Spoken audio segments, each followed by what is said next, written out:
नमस्कार दोस्तों, मैं नीरज स्वागत करता हूं आपका डीएनटी क्लासेस में। और यहां पर क्वेश्चन नंबर 12 हमने शुरू कर दिया है एनसीईआरटी बुक का। ये हिंदी मीडियम है और देखते हैं अपन क्वेश्चन नंबर 12 किस तरीके से यहां पर हम सॉल्व करेंगे।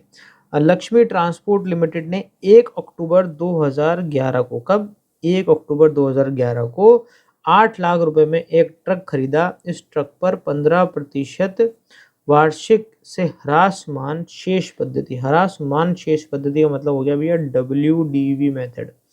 ठीक है, जो ह्रास लगाना है 31 दिसंबर 2013 को इस ट्रक को 5 लाख रुपए में क्या कर दिया हमने, बेच दिया।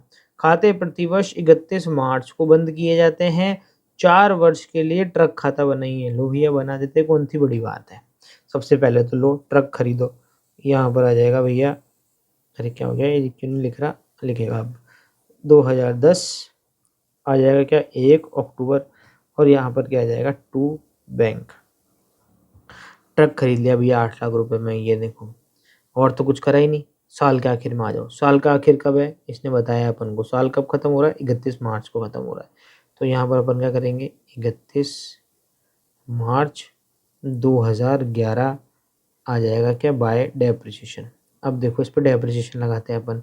डेप्रिसिएशन लगाएंगे तो 8 लाख रुपए का आपका ट्रक है, उस पर 15% की दर से डेप्रिसिएशन लगाना है। पर ये अपन ने खरीदा कब, अक्टूबर से लेके 31 मार्च तक चला ये। तो अक्टूबर, नवंबर, दिसंबर, जनवरी, फरवरी और मार्च, ये चला 6 महीने। तो डेप्रिसिएशन भी कितने महीने का लगेगा, 6 महीने का लगेगा। तो मैं 8 लाख का निकालते हैं 15%, तो आएगा 1,20,000 रुपये, और 6 महीने का निकालेंगे तो आ जाएगा मेरे दोस्तों 60,000 रुपये। यहाँ पर डेप्रिसिएशन लग गया। अब इसी दिन यानी 31 मार्च को ही अपन को बैलेंस निकालना पड़ेगा। तो हम यहाँ पर क्या लिखेंगे भैया, बाय बैलेंस CD। बैलेंस कैसे निकलेगा, 8 लाख रुपए की मशीनरी थी, उस पर आपने 60,000 रुपये का क्या लगा दिया, मूल्यह्रास लगा दिया। तो अब हमारी मशीनरी कितने की बच गई, 7,40,000 रुपये की हमारी मशीनरी अब शेष रह गई है। बस खत्म। खत्म तो अब क्या करने का है, अब निकाल देने का है इसका बैलेंस। बैलेंस तो निकल गया, सॉरी टोटल लगाने का है। चलो टोटल लगाएंगे तो इधर की टोटल भी आ जाएगी कितनी, 8 लाख, और इधर की टोटल भी कितनी आ जाएगी, 8 लाख। ये हो गया पहले साल का काम खत्म। अब अपन को ये जो साल अपना खत्म होएगा ना 2014 तक, अपन को वो बनाना पड़ेगा जब तक। और अपन को ध्यान रखना है इस तारीख का, 31 दिसंबर 2013 का अपन को ध्यान रखना है, क्योंकि तब क्या हुआ था, हमने मशीनरी को बेच दिया था। जब तक कोई दिक्कत नहीं आएगी, जब तक तो अपन ऐसे ही चलाते रहेंगे। तो यहाँ पर अपन कर देंगे भैया 2011 आ जाएगा भैया 1 अप्रैल यानी नया साल। आ जाएगा क्या टू बैलेंस, आपका आ जाएगा BD कितना, 7,40,000 रुपये। अब क्या करने का है, आ जाओ भैया साल ख़त्म करो, 2012 31 मार्च, और अपन क्या लगाएंगे, डेप्रिसिएशन। अब देखो यहाँ पर ये कौन सा मेथड है, हमने बात करी थी ये WDV मेथड है। कैसे पता पड़ा, ये शेष पद्धति बोला ना इसने, तो इसका मतलब ये कैसा मेथड है, WDV मेथड। अब WDV मेथड में क्या होता है, आप जो मूल्यह्रास की गणना करते हैं ना, वो ये सामने वाली जो इसकी प्राइस होती है ना, ये सामने वाली प्राइस, इस पर अपन मूल्य राशि गणना करते हैं। देखो यहाँ पर भी अपन ने मूल्य राशि गणना करी तो किस प्राइस पे करी, यहाँ पर डेप्रिसिएशन निकाला तो कौन सी पे निकाला, इस पर निकाला। ठीक है, अब जब डेप्रिसिएशन यहाँ हम निकालेंगे तो किस पर निकालेंगे, इस सामने वाली प्राइस पर निकालेंगे, शेष पर निकालेंगे, इसलिए इसको शेष पद्धति बोला उसने। ठीक है मेरे दोस्तों, तो अब क्या करेंगे, अपन यहाँ पर मूल्यह्रास निकालेंगे कितना, 7,40,000 रुपये का। सीधा सीधा 15% अपन डेप्रिसिएशन निकाल लेंगे। तो 7,40,000 इंटू 15% तो आ जाएगा मेरे दोस्तों 1,11,000 रुपये का क्या लग गया, डेप्रिसिएशन लग गया। अब अपन को क्या करना है, हमारे खाते बंद करते हैं। यहाँ क्या लिखेंगे, बाय बैलेंस लिख देंगे, और क्या लिखेंगे, 7,40,000 माइनस 1,11,000 माइनस, ये लो भैया कर दिया मैंने, ये आ रहा है 6,29,000 रुपये की आपकी बैलेंस निकल रहा है। अब क्या करना है, अब लगानी टोटल। लो भैया टोटल लगा देते हैं, कौन सी दिक्कत है टोटल लगाने में। 7,40,000 यहाँ लिख दिया, 7,40,000 ही यहाँ की टोटल आ जाएगी। अब क्या करना, ये बैलेंस को यहाँ लेके जाना, अगले साल ले जाएंगे। थोड़ी घनी लाइन लंबी कर देते हैं, जो क्या है सही रहेगा।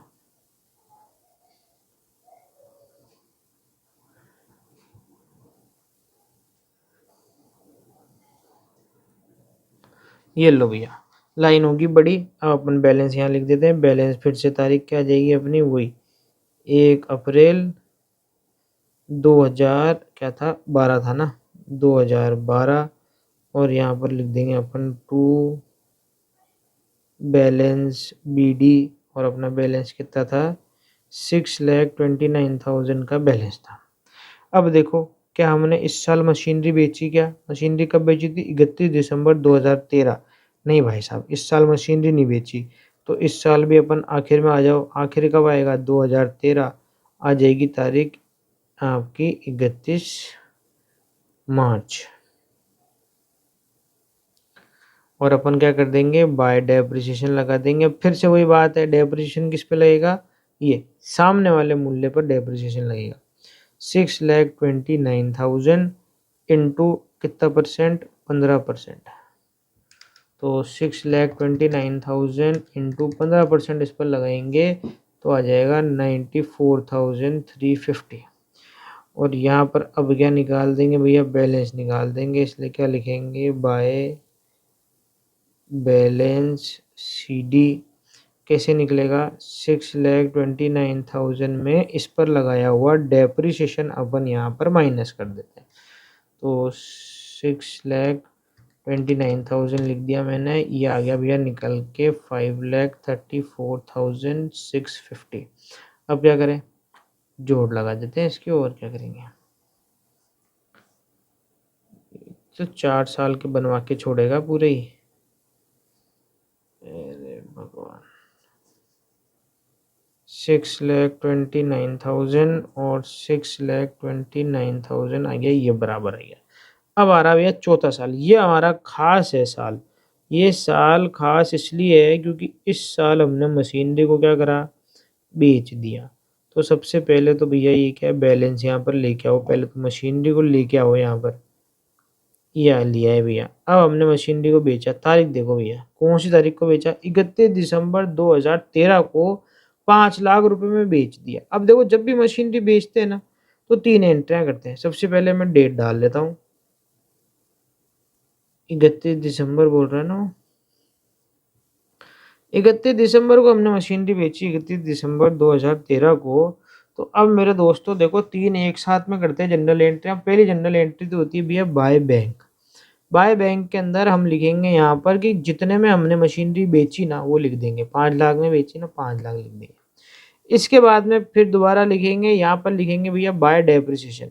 जो मशीनरी बेची गई है, उस मशीनरी पर मूल्यह्रास कितना लगेगा, क्योंकि हमने 1 अप्रैल तक तो मूल्यह्रास लगा रखा है यहाँ पर। 1 अप्रैल से 31 दिसंबर तक जो ये चली है, तो 1 अप्रैल से 31 दिसंबर का समय निकालो, कितना आएगा, अप्रैल, मई, जून, जुलाई, अगस्त, सितंबर, अक्टूबर, नवंबर, दिसंबर, 9 महीने ये मशीनरी चली है। तो भैया उस 9 महीने का ब्याज तो वो ब्याज क्या, मूल्यह्रास तो लगाना पड़ेगा ना आपको। तो 15% 9 महीने के हिसाब से आपको मूल्यह्रास यहाँ पर निकालने पड़ेगा। इंटू 15% इंटू 9 डिवाइड बाय 12 अगर मैं कर रहा हूँ मेरे दोस्तों, यहाँ पर निकल के आ रहा है 60,148 मूल्यह्रास निकल के आ रहा है। चलो भैया ठीक है। अब हम देखेंगे कि ये मशीनरी को बेचने पर हमें प्रॉफिट हुआ या लॉस हुआ, तो कैसे पता चलेगा। तो देखो, यहाँ पर अपन ने जिस साल मशीनरी बेची, उस साल की पहली तारीख को वो मशीनरी कितने की थी। तो बेची कब अपन ने, 31 दिसंबर को। ये साल स्टार्ट कब हो रहा है, ये साल स्टार्ट हो रहा है 1 अप्रैल 2013 से। तो देखो, 1 अप्रैल 2013 को ये मशीनरी कितने की थी, 5,34,650 की थी। ठीक है ना, 5,34,650 की मशीनरी थी।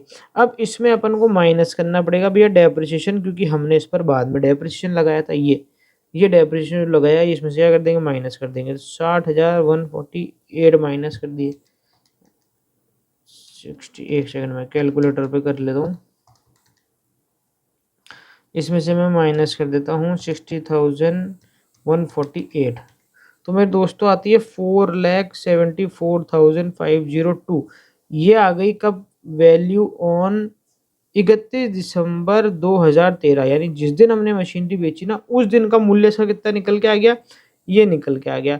और हमने बेच कितने में दी इसको? 5 लाख रुपए में बेच दी। अरे यार तू समझदार आदमी है, इसने तो ज्यादा में बेच दी। तो यार ये तो बढ़िया है, प्रॉफिट हो गया हमारे को, ज्यादा में बेची। तो ये आगे भैया इसकी सेलिंग प्राइस। तो देखो कितना ज्यादा में बेची, माइनस कर देते हैं। हमने 25,498 के प्रॉफिट पर हमने क्या करा? इसको बेच दिया। अब देखो अगर लाभ होता ना, सॉरी लॉस होता तो मैं किधर लिखता? इधर लिखता। पर मेरे को क्या हुआ? प्रॉफिट हुआ। तो अब मैं किधर लिखूंगा? इस तरफ लिखूंगा। क्या लिखूंगा? To profit and loss account, और ब्रैकेट में क्या लिख दूंगा भैया? प्रॉफिट। ठीक है, कितना? 25,498। ये जो मैंने बनाया है इसको आप डाल दो भैया वर्किंग नोट नंबर फर्स्ट, और ऊपर यहाँ लिख दो calculation of profit and loss on sale of machinery. Machinery को बेचने पर लाभ की गणना, ये आपको लिख देना है। अब एक ही मशीनरी थी और वही हमने बेच दी, तो अब हमारे तो पास मशीनरी बची नहीं भैया। तो अब क्या लगा देते हैं अपन? इसकी टोटल लगा देते हैं और काम खत्म करते हैं, यही किस्सा खत्म हो जाएगा इसका। तो देखो मैं टोटल लगाता हूँ 534,650, इसमें हम माइनस कर देंगे तो आ जाएगा 5,60,148, और इधर भी 5,60,148। दोनों साइड टोटल बराबर आ गई, खाता खत्म हो गया, बंद हो गया।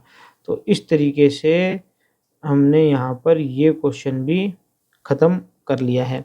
अब देखो आपका ऊपर आंसर में मैं एक बार चेक कर लेता हूँ। आंसर में ये बोल रहा है ट्रक की बिक्री पर लाभ 55,200। अच्छा, आंसर में कुछ और बता रहा है यार, हमारा प्रॉफिट कुछ और आ रहा है। मैं चेक कर लेता हूँ। देखो एनसीईआरटी कोई भरोसा नहीं है, सही हो गए गलत हो गए कुछ नहीं बता सकते। एक बार मैं चेक कर लेता हूँ फिर बताता हूँ आपको। तो मेरे दोस्तों मैंने यहाँ पर चेक कर लिया है, अपना जो आंसर निकला है 25,498, ये पूरी तरीके से सही है। यानी ये जो यहाँ पर आंसर दिया है ये मेरे दोस्तों गलत है। 24,298 इज अ करेक्ट आंसर। ठीक है मेरे दोस्तों, तो यहाँ पर अपना क्वेश्चन हो गया है ख़त्म। हमने यहाँ पर आपको ये क्वेश्चन पूरी तरीके से सॉल्व करा दिया है। अब मिलते हैं आपसे अगले वीडियो में, जब तक के लिए मस्त रहें, स्वस्थ रहें, खाते पीते रहें। जय हिंद।